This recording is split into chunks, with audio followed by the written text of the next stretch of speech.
माननीय सदस्यगण, संसद के इस समावेश सत्र को संबोधित करते हुए मुझे अत्यंत खुशी हो रही है।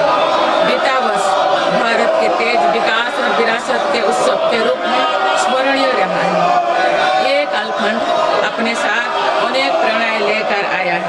इस समय वंदे मातरम के 150 वर्ष होने पर पूरे देश में समारोह आयोजित हो रहा है।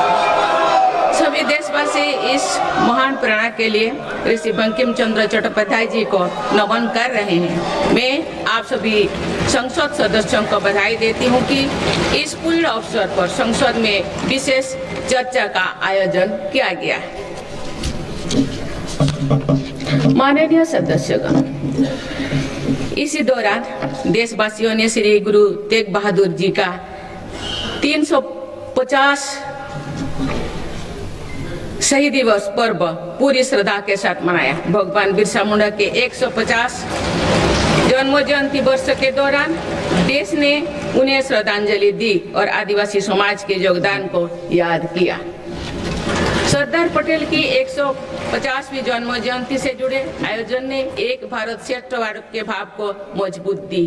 सभी देशवासी इस बात के भी साक्षी बने कि कैसे भारत रत्न भूपेन हजारिका की जन्म शताब्दी के समारोह सूर और देश का एकता के भाव से भर दिया गया है।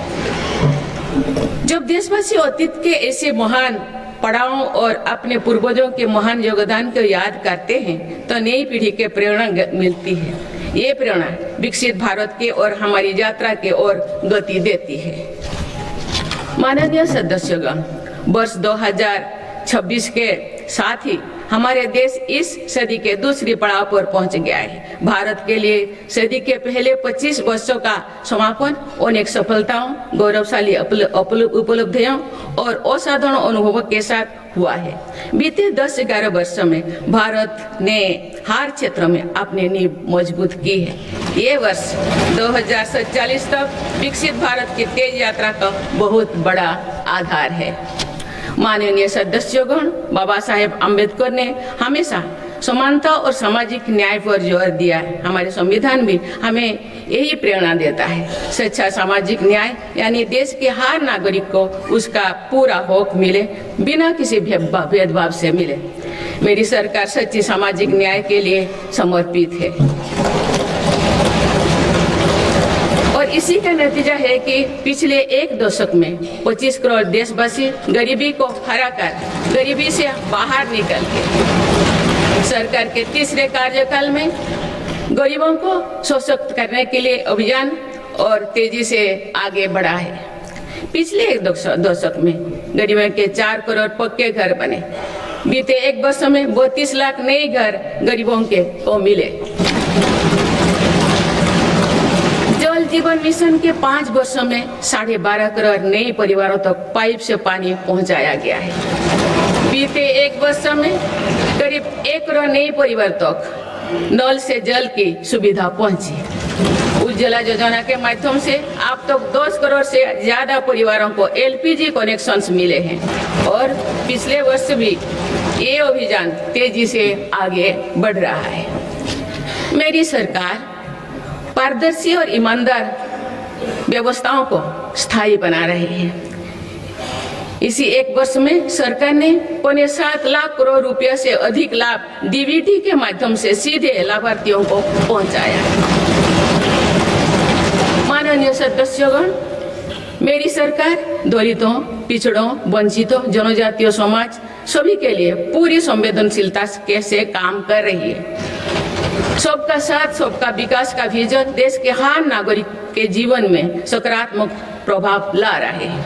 वर्ष 2014 की शुरुआत में सिर्फ 25 करोड़ नागरिकों तक की सोशल सिक्योरिटी की योजनाएं पहुंच पाती थी। सरकार के प्रयासों में निरंतरता की वजह से आज करीब 95 करोड़ भारतीयों को सोशल सिक्योरिटी का कवच मिला है। गरीब मरीजों के लिए प्रारंभ की गई आयुष्मान भारत योजना से बीते वर्ष तक देश भर के अस्पतालों में 11 करोड़ से अधिक मुफ्त इलाज किए जा चुके हैं। इस योजना के तहत बीते वर्ष 2.5 करोड़ गरीबों के मुफ्त इलाज मिला है। बीते लगभग 1.5 वर्ष में करीब 1 करोड़ बुजुर्गों को वय वंदना कार्ड जारी किए गए हैं। इनकी मदद से करीब 8 लाख बुजुर्गों ने अस्पतालों में भर्ती रहते हुए अपना मुफ्त इलाज कराया है। आज देश में बने 1,80,000 आयुष्मान आरोग्य मंदिर की वजह से मरीजों को घर के पास इलाज मिलना सुनिश्चित हुआ है। मेरी सरकार ने बड़ी बीमारियों के खिलाफ निर्णायक लड़ाई लड़ी है। सिकल सेल एनीमिया उन्मूलन मिशन में 6.5 करोड़ से अधिक नागरिकों का स्क्रीनिंग की गई है। इससे कई जनजातीय इलाकों में इस बीमारी को रोकने में मदद मिली है।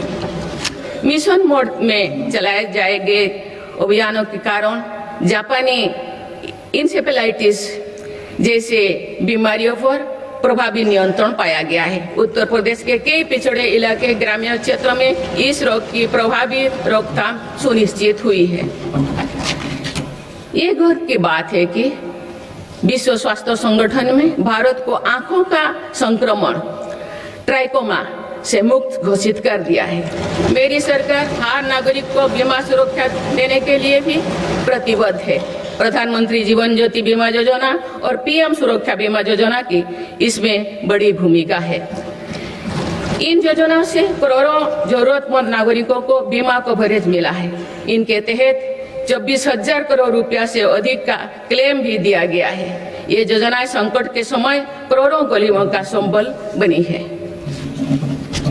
माननीय सदस्यगण, मुझे ये देखकर संतोष है कि आज देश के युवा, किसान, श्रमिक और उद्यमी विकसित भारत के निर्माण में अपनी भूमिका का लगातार विस्तार कर रहे हैं। बीते वर्ष के उत्साहवर्धक आंकड़े इसका प्रमाण है। पिछले वर्ष में भारत ने रिकॉर्ड 350 मिलियन टन से ज्यादा खाद्यान्नों का उत्पन्न हुआ है। 150 मिलियन टन उत्पादन के साथ भारत दुनिया का सबसे बड़ा चावल उत्पादन देश बन गया है। हमारा देश विश्व का दूसरे सबसे बड़ा मछली उत्पादन देश भी बना है। ये ब्लू इकोनॉमी में देश की सफलता को दिखाता है। दूध उत्पादन क्षेत्र में भी भारत दुनिया के सबसे सफल देश के रूप में जाना जाता है। एक सहकारिता आंदोलन की मजबूती का परिणाम है। देश के मैन्युफैक्चरिंग सेक्टर में भी इस दौरान रिकॉर्ड ग्रोथ दर्ज किया है। मोबाइल मैन्युफैक्चरिंग जैसे फील्ड में भारत अब दुनिया का दूसरे सबसे बड़ा देश बन गया है। 2025-26 के पहले 5 महीने में भारत का स्मार्टफोन एक्सपोर्ट 1 लाख करोड़ रुपया के पार हो गया था। इस साल भारत ने 100 से अधिक देशों को इलेक्ट्रिक व्हीकल का निर्यात शुरू किया। माननीय सदस्यगण, मेरी सरकार भ्रष्टाचार और घोटाला से मुक्त व्यवस्था का निर्माण करने में सफल हो रहा है। इससे करदाताओं की एक एक पाई देश के विकास और जन कल्याण से खर्च हो रही है। भारत आज आधुनिक इंफ्रास्ट्रक्चर पर अभूतपूर्व निवेश कर रहा है। जल, थल, नभ हर क्षेत्र में भारत की तेज गति आज विश्व में चर्चा का विषय है। अटल जी के समय पीएम ग्रामीण सड़क योजना शुरू हुई थी। बीते एक वर्ष में भारत ने लगभग 18,000 किलोमीटर नई ग्रामीण सड़कें जोड़ी है। आप भारत की करीब पूरी ग्रामीण आबादी सड़क से जुड़ चुकी है। गरीब तथा मध्यम वर्ग की सेवा में लगी भारतीय रेल तेजी से 100% इलेक्ट्रिफिकेशन के लक्ष्य के प्रति आगे बढ़ रही है। मिजोरम के आइजल और नई दिल्ली को डायरेक्ट रेल रोड से जोड़ा गया है। बीते वर्षों जब आइजल के स्टेशन पर पहली बार राजधानी एक्सप्रेस का आगमन हुआ तो स्थानीय लोगों के उत्साह ने सारे देश को प्रसन्नता से के भाव से जोड़ा है।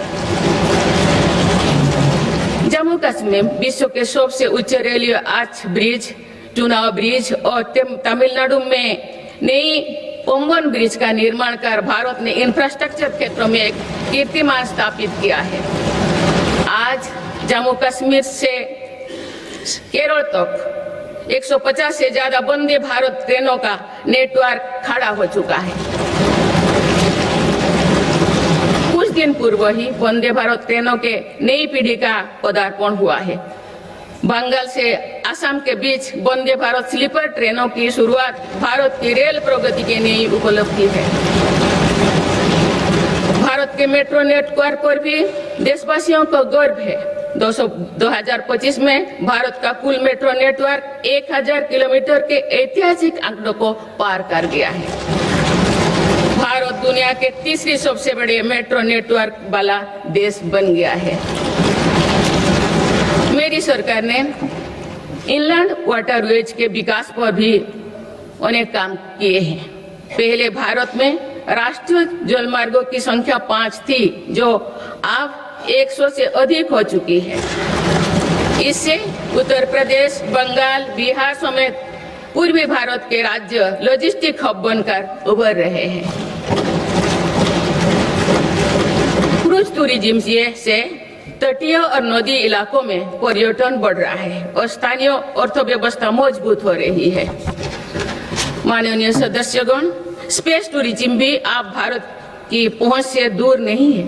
भारत के युवा अंतरिक्ष यात्री शुभांशु शुक्ला का इंटरनेशनल स्पेस स्टेशन पर पहुंचना एक ऐतिहासिक यात्रा का आरंभ है। आने वाले समय में हमारा देश अंतरिक्ष में भारतीय स्टेशन की स्थापना की दिशा में आगे बढ़ने वाला है। देश बहुत उत्साह के साथ गगनयान मिशन पर भी काम कर रहा है। माननीय सदस्यगण, दशकों से लंबित परियोजनाओं को गति देने के लिए योजनाओं के लाभ को हर लाभार्थी तक पहुंचाने के लिए मेरी सरकार ने प्रगति नाम से एक नई व्यवस्था आरंभ की है। दिसंबर 2025 में प्रगति के 50वें बैठक का ऐतिहासिक पड़ाव आया। बीते वर्ष में प्रगति ने 85 लाख करोड़ रुपया से अधिक के प्रोजेक्ट्स के गति दी।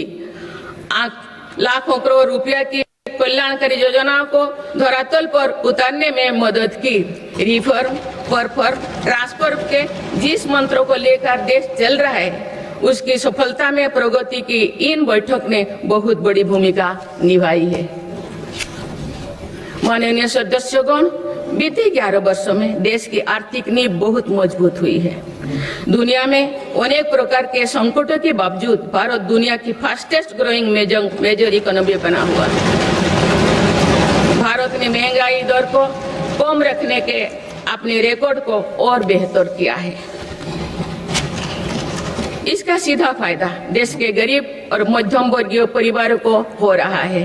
मेरी सरकार ने नीतियों के कारण देशवासियों की आय बढ़ी है, बचत बढ़ी है और खरीद शक्ति में भी वृद्धि हुई है।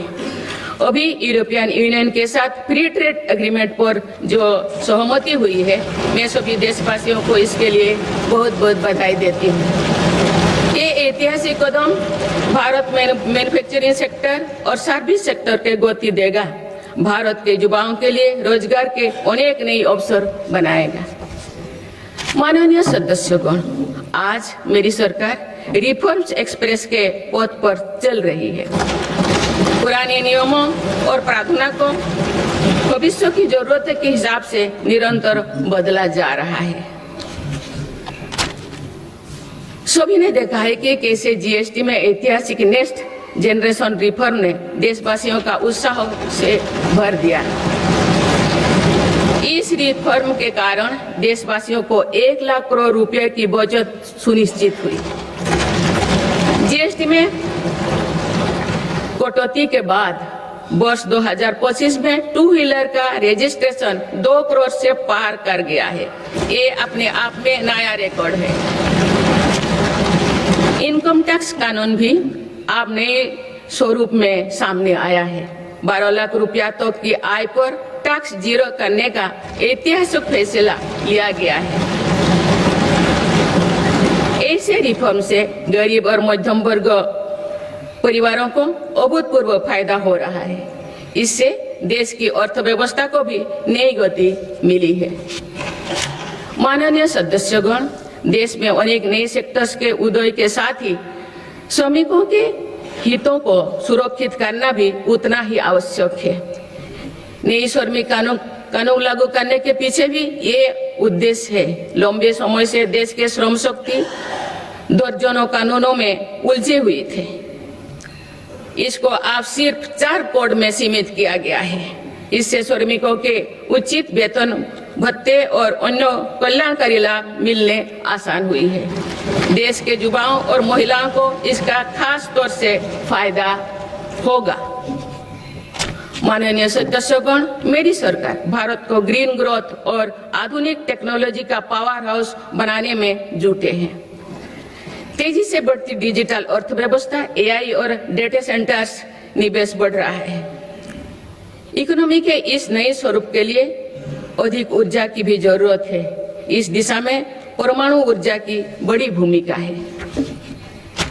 हाल ही में पारित शांति अधिनियम से 2047 तक 100 गीगावाट परमाणु ऊर्जा का लक्ष्य पाने में मदद मिलेगी। इस ऐतिहासिक रिफॉर्म के लिए मैं आप सभी का बहुत बहुत अभिनंदन करती हूँ। न्यूक्लियर के अलावा भारत सोलर पावर सेक्टर में तेजी से आगे बढ़ रहा है। पीएम सूर्यघर मुक्त बिजली योजना से देश के आम उपभोक्ता आप बिजली के उत्पादक बन रहे हैं। आप तक लगभग 20 लाख रूफटॉप सोलर सिस्टम लगाए जा चुके हैं। इससे लाखों परिवारों के घर में बिजली का उत्पादन बढ़ा है और इन परिवारों के बिजली बिल कम हुई है। इन सभी प्रयासों से भारत 1 दशक के अंत तक 500 गीगावाट की रिन्यूएबल एनर्जी कैपेसिटी को लक्ष्य पर जरूर हासिल करेगा।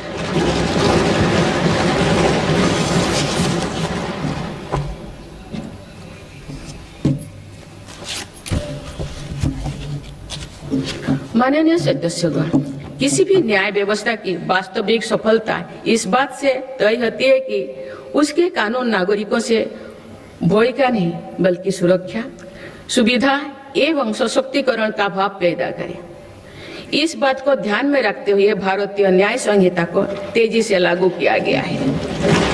साथ ही जन विश्वास कानून का एक और संस्करण भी देश में लाया गया है। अभी तक 300 से अधिक प्रावधानों को अपराधी की श्रेणी से बाहर किया जा चुका है। विकसित भारत के संकल्प की सिद्धि के लिए मेरी सरकार इस रिफॉर्म एक्सप्रेस की गति को निरंतर तेज करती है। माननीय सदस्यगण, आजादी के बाद भारत की प्रगति को कुछ शहरों और क्षेत्रों से ज्यादा गति मिली। भारत का एक बहुत बड़ा क्षेत्र और बहुत बड़ी आबादी ऐसे रही जिसे उचित अवसर नहीं मिल पाया। अब मेरी सरकार पिछले क्षेत्र और वंचित आबादी के सामर्थ्यों को विकसित भारत की ऊर्जा बना रहे हैं। आज पूर्वोदय यानी पूर्व भारत के तेज विकास पर विशेष बल दिया जा रहा है। आज पश्चिम बंगाल और ओडिशा के समुद्री क्षेत्रों में प्रगति की नई संभावनाएं बन रही है। पूर्वोत्तर का क्षेत्र भी आज विकास की मुख्य धारा से जुड़ रहा है। पूर्वोत्तर में असम श्रीमद शंकरदेव जी की जैसे महान विभूतियों की भूमि है। अब वो दिन भी दूर नहीं है।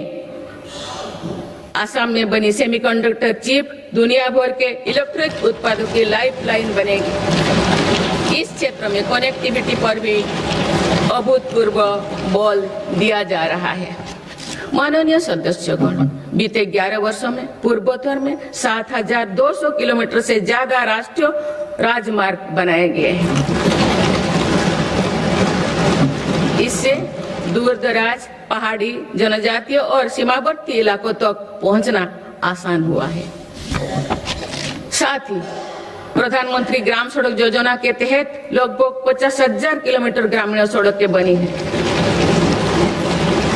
इससे बाजार, अस्पताल और स्कूल तक पहुंचना सरल हुआ है। 11 वर्षों में पूर्वोत्तर में रेलवे के विकास पर 80,000 करोड़ रुपया से अधिक का निवेश किया गया है। अरुणाचल प्रदेश, त्रिपुरा और मिजोरम, इन तीनों राज्यों की राजधानियां अब ब्रॉड गेज रेल लाइन से जुड़ चुकी है। इससे इन इलाकों में आर्थिक प्रगति, रोजगार और पर्यटन उद्योग के लिए नई द्वार खुले। साथ साथ पूर्वोत्तर की आरोग्य और सुरक्षा के लिए भी ये दशक निर्णय का दशक रहा है। ईटानगर में स्टेट कैंसर इंस्टीट्यूट और असम के शिवसागर में मेडिकल कॉलेज बनने से लाखों परिवारों को इलाज में मदद मिलेगी। सिक्किम के सिच्चे में मेडिकल कॉलेज और अगरतला में महिलाओं और बच्चों का अस्पताल बनने से भी बड़ी सुविधा होगी। इस तरह के प्रयासों से पूर्वोत्तर में एक बड़ा हेल्थ इंफ्रास्ट्रक्चर तैयार हो रहा है। माननीय सदस्यगण, जो पिछड़ा हो वो मेरी सरकार की प्राथमिकता है। पीएम जनमन योजना पीएम जनमन योजना आदिवासियों में भी सबसे पीछे जनजातियों की 20,000 से ज्यादा गांवों को विकास से जोड़ा जा रहा है। इन गांवों में गरीबों के करीब 2.5 लाख घर इसी योजना के माध्यम से बने हैं। धरती व जनजातियों ग्राम उत्कर्ष अभियान से भी आदिवासी क्षेत्रों में विकास को अभूतपूर्व गति मिल रही है। इन दोनों योजनाओं पर सरकार 1 लाख करोड़ रुपया से अधिक खर्च कर रही है। पिछले 11 वर्षों में अनुसूचित जाति के लाखों छात्रों को 42,000 करोड़ रुपया से अधिक की पोस्ट मैट्रिक छात्रवृत्ति दी गई है। इससे करीब 5,000 विद्यार्थियों को लाभ हुआ है। 5 करोड़ विद्यार्थियों को लाभ हुआ है। आदिवासी क्षेत्रों में सरकार ने 400 से अधिक एकलव्य आदर्श आवासीय विद्यालय भी खोले हैं। इनमें जनजातीय बच्चों को अच्छी शिक्षा और बेहतर भविष्य मिल रहा है। माननीय सदस्यगण, कृषि का महत्व समझाते हुए संत तिरुवल्लुवर ने कहा था कि समाज के लोग चाहे जिस भी काम से जुड़े हो, हर व्यक्ति का जीवन एक मेहनती किसान के परिश्रम पर निर्भर होता है। इसीलिए मेरी सरकार खुशहाल किसान को विकसित भारत की पहली प्राथमिकता के रूप में देखती है। इसी भावना के साथ सरकार ने पीएम किसान सम्मान निधि जैसे योजना को शुरू किए हैं। अब तो इस योजना से किसानों को 4 लाख करोड़ रुपया से अधिक राशि सीधे उनके खाता में भेजी गई है। मेरी सरकार की सही नीतियों और प्रयासों से आज देश के कृषि उत्पादन तेजी से बढ़ रहा है। वर्ष 2024-25 में खाद्यान्नों और बागवानी की फसलों में रिकॉर्ड उत्पादन हुआ है। सरकार इन फसलों का भी उत्पादन बढ़ाने के लिए काम कर रही है, जिसमें अभी तो हमारा कृषि क्षेत्र पीछे था। सरकार की मंशा है कि इससे कृषि उत्पादकों का आयात भी कम हो। खाद्य तेल, तिलहन और दलहन से जुड़े नेशनल मिशन के कारण इन क्षेत्रों में देश आत्मनिर्भरता की ओर बढ़ रहा है। इसके बल पर 2024-25 में देश में ऑयल सीड फसलों का उत्पादन भी बढ़ा है। किसानों की अतिरिक्त आय के लिए सरकार द्वारा मिलर्स यानी श्री अन्न को वैश्विक स्तर पर बढ़ावा देने का कार्य भी निरंतर जारी है। माननीय सदस्यगण, आज किसानों को अनाज उत्पादन के साथ ही पशुपालन, मत्स्य पालन और मधुमक्खी पालन से भी आर्थिक प्रगति के रास्ते से जोड़ा जा रहा है। कोस्ट लाइन पर रहने वाले मछुआरों को एक्सक्लूसिव इकोनॉमिक जोन का लाभ देने के लिए नई नीति बनी है। इसके साथ ही हाई सीज की क्षमताओं के इस्तेमाल में सक्षम बनाने के लिए भी नई पॉलिसी बनाई गई है।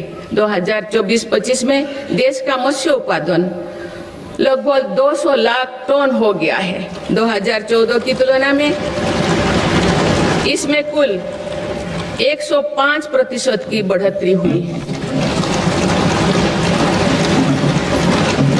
माननीय सदस्यगण, मेरी सरकार ने एग्रीकल्चर सेक्टर के आधुनिकीकरण के लिए और बेहतर लॉजिस्टिक्स निर्माण के लिए एग्रीकल्चर इंफ्रास्ट्रक्चर फंड की व्यवस्था भी की है। मुझे ये साझा करते हुए खुशी हो रही है कि इसके जरिए अब तक 1.25 लाख करोड़ रुपया से अधिक का निजी निवेश आकर्षित हुआ है। इससे युवाओं के लिए रोजगार के लाखों नए मार्ग भी सृजित हुई है। सरकार की दूरदर्शिता से देश में फूड प्रोसेसिंग क्षमता 20 गुना बढ़ी है। इससे किसानों को उनकी फसल का बेहतर मूल्य मिल रहा है। माननीय सदस्यगण, ग्रामीण क्षेत्र में रोजगार और विकास के लिए विकसित भारत जी राम जी कानून बनाया गया है।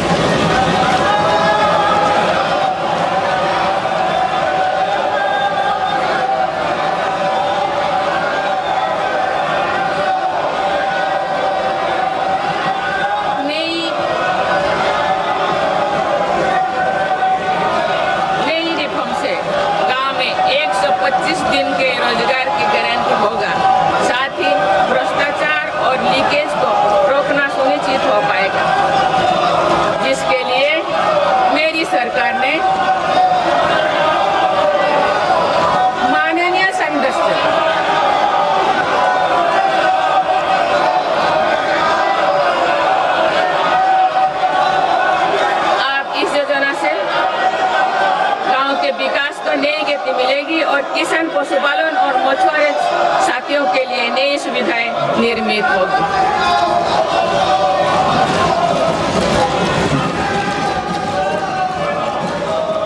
माननीय सदस्यगण, मेरी सरकार कृषि और पशुपालन जैसे सेक्टर्स में सहकारिता आंदोलन को सशक्त बना रही है। आज त्रिभुवन सहकारी यूनिवर्सिटी से सहकारिता से जुड़े लोगों को सीखने और आगे बढ़ने का मौका मिल रहा है।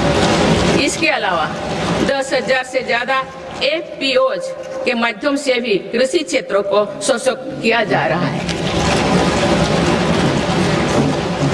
माननीय सदस्यगण, मेरी सरकार स्पष्ट रूप से मानती है कि देश का विकास सभी देशवासियों को आगे बढ़ने का समान अधिकार देकर ही संभव है।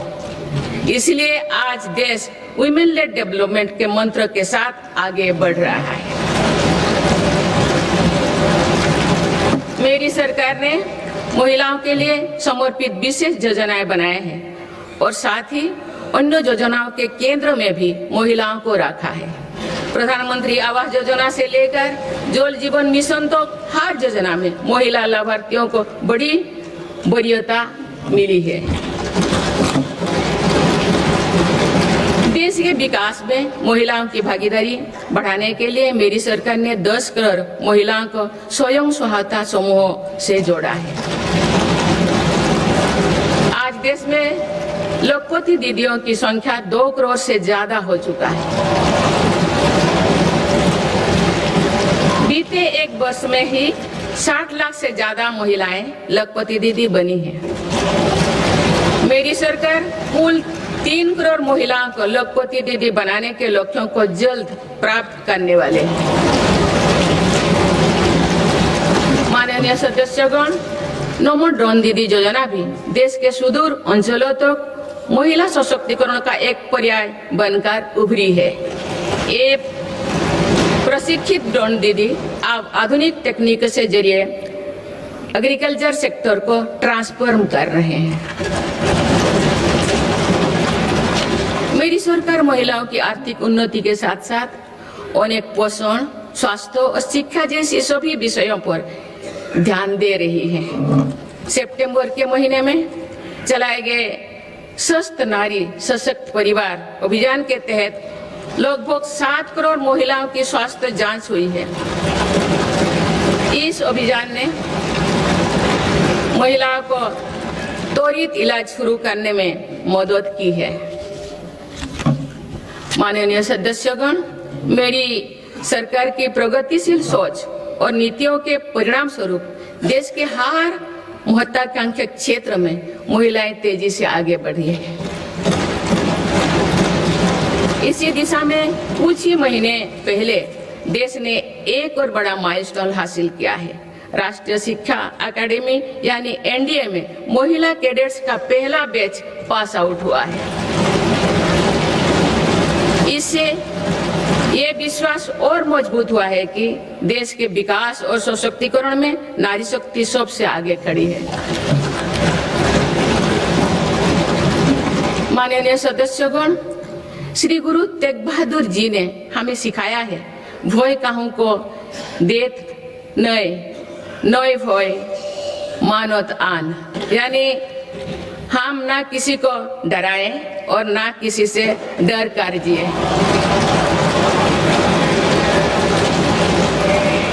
इसी निडर मन से, इसी भावना से देश की सुरक्षा सुनिश्चित कर सकते हैं। भारत ने सिद्ध किया है कि शक्ति का प्रयोग उत्तरदायित्व और विवेक के साथ किया जा सकता है। ऑपरेशन सिंदूर से विश्व ने भारतीय सेना का शौर्य और पराक्रम देखा है। हमारे देश ने अपने संसाधनों के बल पर आतंकियों के अड्डे को ध्वस्त कर दिया है। मेरी सरकार ने कड़ा संदेश दिया है कि भारत पर किसी भी आतंकी हमले का जवाब दृढ़ और निर्णायक होगा। सिद्धू जल समझौते को स्थगित किया जाना भी आतंकवाद के विरुद्ध हमारी लड़ाई का हिस्सा है।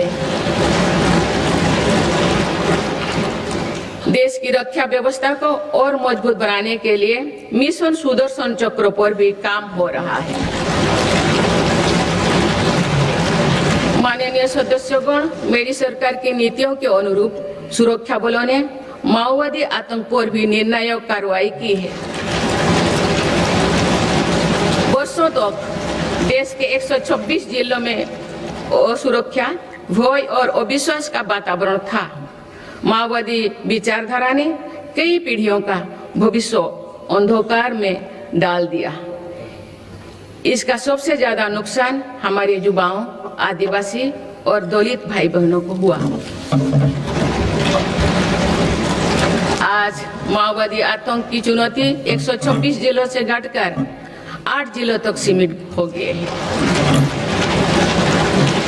इनमें भी 3 जिले ही ऐसे हैं जो गंभीर रूप से प्रभावित हैं। इस एक साल में माओवादी से जुड़े लगभग 2000 लोगों ने आत्मसमर्पण किया है। इससे लाखों नागरिकों के जीवन में शांति लौटी है। माओवादी से प्रभावित रहे इलाकों में परिवर्तन को आज पूरे देश देख रहा है। बीजापुर के एक गांव में 26 साल बाद बस पहुंची तो लोगों ने किसी उत्सव की तरह खुशी मनाई।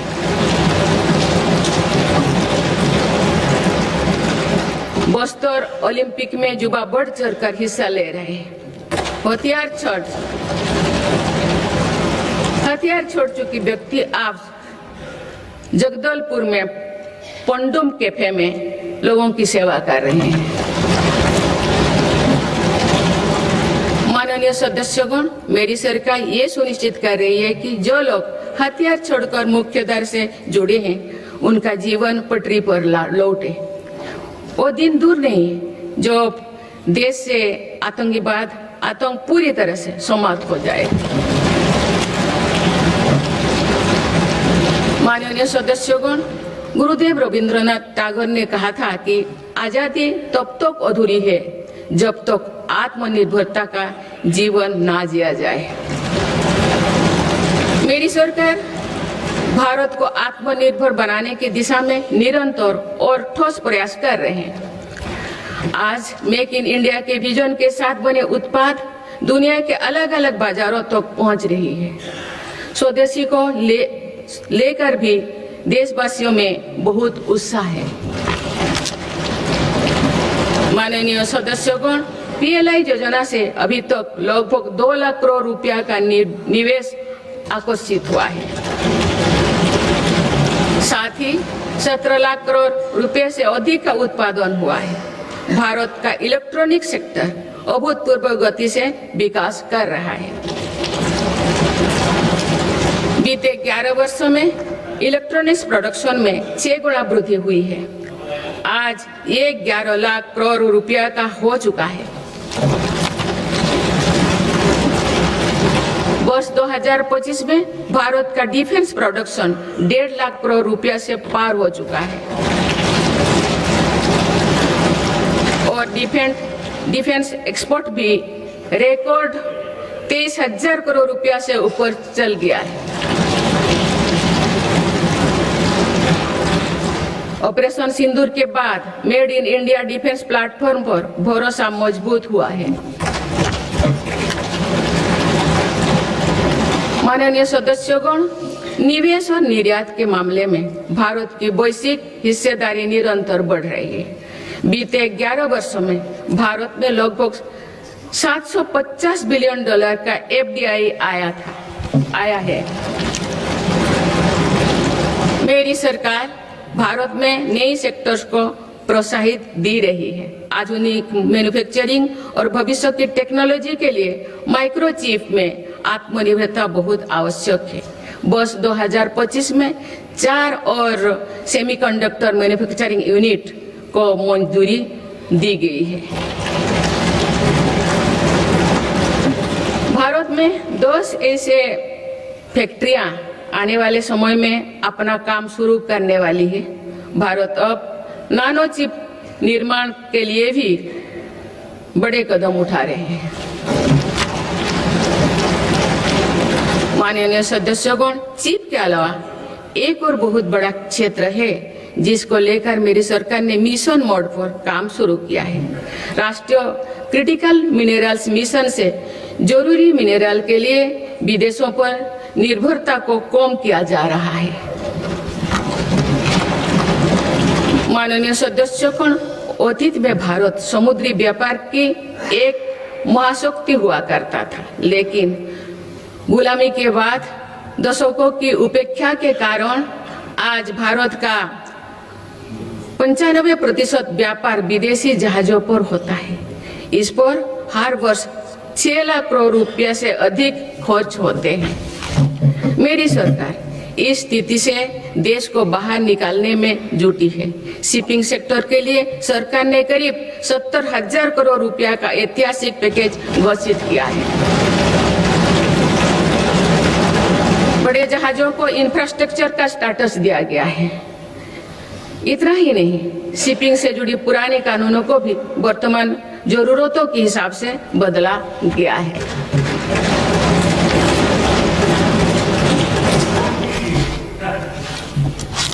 माननीय सदस्यगण, केरल के महान संत श्री नारायण गुरु कहते थे, शिक्षा से ज्ञान प्राप्त करो और संगठन से शक्तिशाली बनो। क्योंकि एक राष्ट्र जब सपने देखता है तो उन सपनों का दृष्टा भी उस राष्ट्र का युवा होता है और उनका निर्माता भी वही युवा होता है।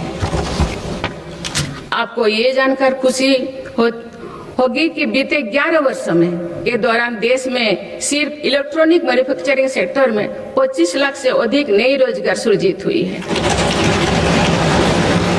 मेरी सरकार की नीतियों के कारण आज देश में कई नए सेक्टर्स का भी उदय हो रहा है। Semiconductor, green energy, green hydrogen जैसे इन क्षेत्रों में नए रोजगार बन रहे हैं।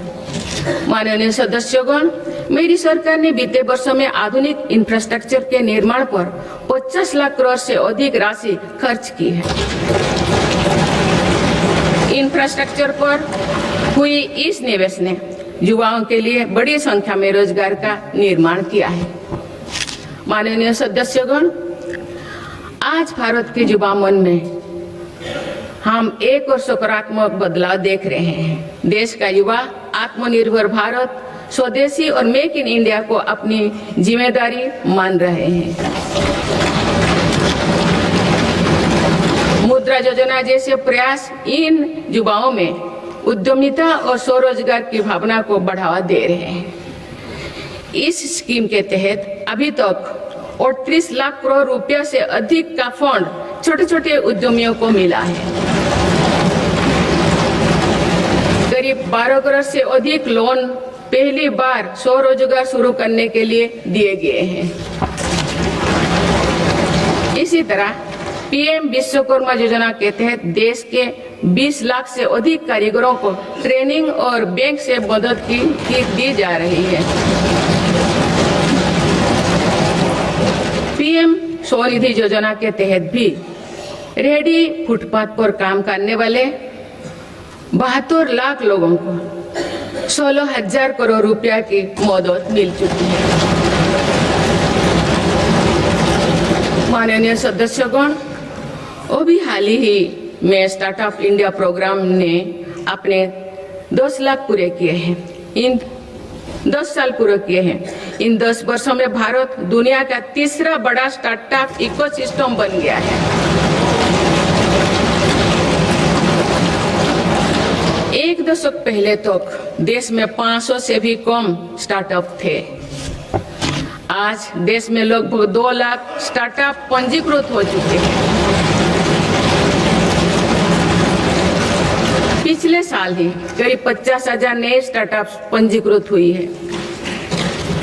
हमारे स्टार्टअप नेटवर्क में 20 लाख से अधिक युवा काम कर रहे हैं। इन स्टार्टअप्स में से 45% में कम से कम एक डायरेक्टर महिला है। माननीय सदस्यगण, बीते 1 वर्ष में विभिन्न रोजगार मेले के माध्यम से मेरी सरकार ने लाखों युवाओं को पक्की नौकरी दी है। प्राइवेट सेक्टर में भी 1 लाख करोड़ रुपए के बजट की प्रधानमंत्री विकसित भारत रोजगार योजना लागू की गई है। इसके तहत 3.5 करोड़ नए रोजगार सृजित किए जा रहे हैं। मेरी सरकार के प्रयासों से आईटी सर्विस, इलेक्ट्रॉनिक्स मैन्युफैक्चरिंग और ग्लोबल कैपेबिलिटी सेंटर्स में भी 1 करोड़ से अधिक युवाओं को रोजगार मिला है। माननीय सदस्यगण, बीते वर्ष देश में 1 लाख से ज्यादा मोबाइल टावर्स के जरिए 4G और 5G नेटवर्क को देश के कोने कोने तक पहुंचाया गया है। डिजिटल इंडिया के विस्तार ने भारत को हजारों करोड़ की क्रिएटिव इकोनॉमी के एक बड़े ग्लोबल सेंटर के रूप में पहुंचाना दी गई है। क्रिएटिव इकोनॉमी को और गति देने के लिए मेरी सरकार ने वेब्स का नया प्लेटफॉर्म भी बनाया है। माननीय सदस्यगण, आज टेक्नोलॉजी तेजी से बदल रही है। इसके कारण जॉब्स का नेचर भी तेजी से बदलता जा रहा है। इसीलिए नेशनल एजुकेशन पॉलिसी को वर्तमान और भविष्य की जरूरतों के हिसाब से तैयार किया गया है। आज स्कूल के स्तर से भी बच्चों में टेक्नोलॉजी और इनोवेशन का माइंडसेट बनाया जा रहा है। इससे अटल इनोवेशन मिशन प्रभावी काम कर रहे हैं। अभी तक देश भर में 1 करोड़ से अधिक विद्यार्थियों को अटल टिंकरिंग लैब्स का लाभ मिल चुका है। इसके अलावा राष्ट्रीय अनुसंधान फाउंडेशन के माध्यम से भी रिसर्च और डेवलपमेंट के कल्चर को गति मिल रही है। माननीय सदस्यगण, देश के आईटीआई नेटवर्क को अपग्रेड करने के लिए 1000 आईटीआई को फ्यूचर रेडी बनाया जा रहा है। इस पर पीएम सेतु योजना के तहत 60,000 करोड़ रुपया खर्च किए जा चुके हैं। मेरी सरकार आधुनिक टेक्नोलॉजी के लिए एक इंडस्ट्री रेडी वर्कफोर्स तैयार कर रही है। अब तो 60,000 युवाओं को सेमीकंडक्टर उद्योग के लिए प्रशिक्षित किया जा चुका है। 10 लाख युवाओं को एआई के क्षेत्र में प्रशिक्षण दिया जा रहा है। माननीय सदस्यगण, आज एआई के दुरुपयोग से पैदा हो रहे क्षेत्र के विषय में गंभीर होना बहुत आवश्यक है। डीप फेक, मिस इन्फॉर्मेशन और फेक कंटेंट लोकतंत्र, सामाजिक सौहार्द और जनता के विश्वास के लिए बड़ा खतरा बनते जा रहे हैं। इस गंभीर विषय पर आप सभी को मिलकर विचार करना चाहिए। माननीय सदस्यगण, भारत के युवाओं और मेरी सरकार के साझा प्रयासों से देश में खेलों का भी अभूतपूर्व विकास हो रहा है।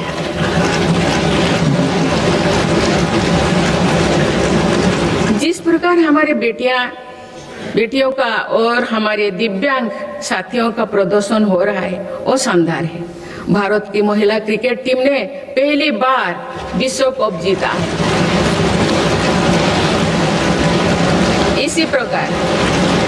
इसी प्रकार ब्लाइंड वुमेन क्रिकेट टीम ने भी वर्ल्ड कप जीता।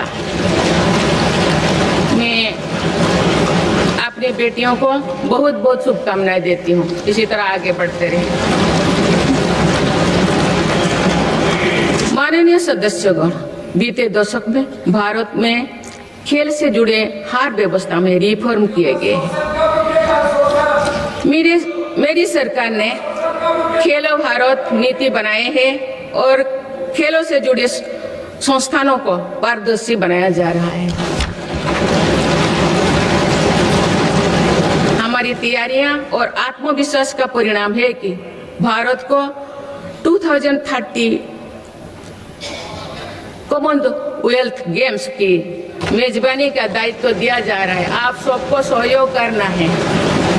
मुझे विश्वास है कि देश की एक समर्थ युवा शक्ति विकसित भारत के निर्माण में निर्णायक भूमिका निभाएगी। मेरी सरकार ने देश की युवा शक्ति को राष्ट्र चिंतन से जोड़ने के लिए विकसित Bharat young leaders dialogue platform भी शुरू किया है। इस वर्ष इस मंच से करीब 50 लाख नौजवानों ने रजिस्ट्रेशन किया। अभी तक माई भारत संगठन से भी करीब 2 करोड़ युवा जुड़ चुके हैं। माननीय सदस्यगण, आप सब जानते हैं कि इस समय विश्व एक कठिन कालखंड से गुजर रहा है। लंबे समय से चले आ रहे वैश्विक समीकरण भी आज बदल रही है। युद्ध की अनिश्चितताओं ने भी वैश्विक स्थिरता और वैश्विक अर्थव्यवस्था को संकट में डाल रखा है। इन सब परिस्थितियों के बीच भी भारत तेज गति से विकास के राह पर आगे बढ़ रहा है। भारत भारत की इस सफलता के पीछे मेरी सरकार की संतुलित विदेश नीति और दूरगामी सोच की बड़ी भूमिका है। माननीय सदस्यगण, वर्तमान की जटिल वैश्विक परिस्थितियों में भारत विश्व में एक सेतु की भूमिका निभा रहा है। युद्धरत देश भी महत्वपूर्ण मुद्दों को लेकर भारत पर अपना भरोसा व्यक्त करते हैं। ये संतोष की बात है कि भारत ने संतुलन, निष्पक्षता और मानवीय दृष्टिकोण को प्राथमिकता दी है। इनके बाद भी इंडिया फर्स्ट के संकल्प को अटल बनाए रखा।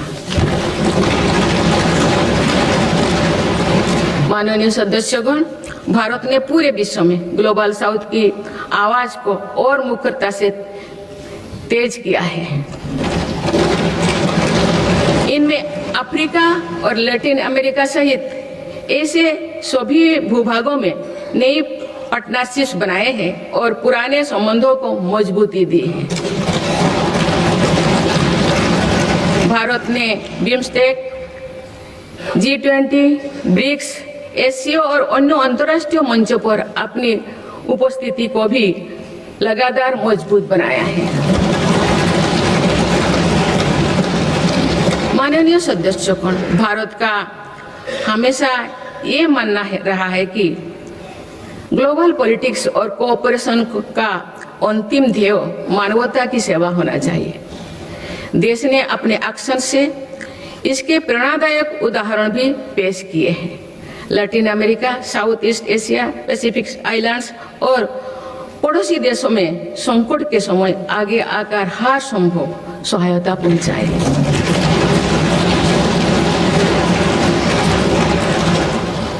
नवंबर 2025 में श्रीलंका में साइक्लोन दितवाह के दौरान मेरी सरकार ने ऑपरेशन सागर बंधु चलाया है। हमारे देश ने म्यांमार और अफगानिस्तान में भी फास्ट रेस्पॉन्डर की भूमिका निभाए हैं। माननीय सदस्यगण, भारत अपनी व्यापक भूमिका और सकारात्मक सक्रियता के साथ आज कई वैश्विक संगठनों में बड़ी जिम्मेदारियां निभा रहे हैं। इस साल ब्रिक्स की अध्यक्षता भारत के पास है और दुनिया इसे सकारात्मक दृष्टि से देख रही है। भारत भविष्य के अवसरों और चुनौतियों को देखते हुए वैश्विक समुदाय को एक मंच पर लाने के लिए ग्लोबल एआई इम्पैक्ट समिट भी करने जा रहा है। ये आयोजन भी दुनिया के लिए एक महत्वपूर्ण इवेंट साबित होगा। माननीय सदस्यगण, विकसित भारत के लक्ष्य तक पहुंचने के लिए जितना महत्व आधुनिक विकास को देना है, उतना ही महत्व अपने राष्ट्रीय आत्मसम्मान और सांस्कृतिक स्वाभिमान को भी देना है। सांस्कृतिक दृष्टिकोण से भारत विश्व के समृद्धतम देशों में से एक है। मेरी सरकार इस विरासत को देश की ताकत बनाने के लिए काम कर रही है। गुलामी के कालखंड में मकाले के षड्यंत्र द्वारा भारत के लोगों में हीन भावना में भरने काम किया गया था। आप आजादी के बाद पहली बार मेरी सरकार ने ही उसे तोड़ने का साहस किया है।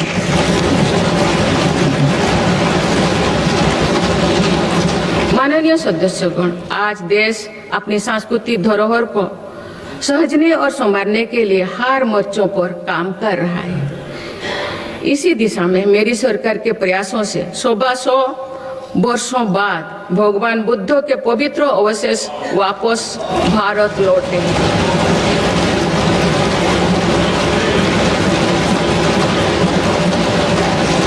उन्हें आप सामान्य जनमानस के दर्शन के लिए समर्पित किया गया है। इस वर्ष सौराष्ट्र के सोमनाथ मंदिर के नवनिर्माण के 75 वर्ष भी पूरी होने जा रहे हैं।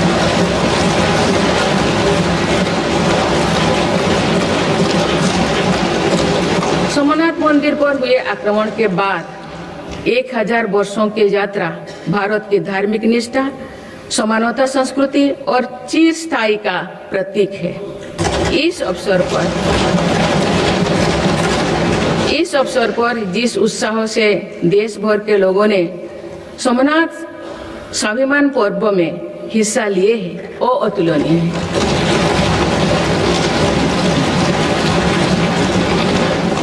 कुछ ही समय पूर्व राजेंद्र चल द्वारा गंगईकोंडा चोलापुरम की स्थापना की भी 1000 वर्ष पूरी हुई। इस अवसर ने भी करोड़ों देशवासियों को अपनी अतीत को गर्व करने का मौका दिया गया है।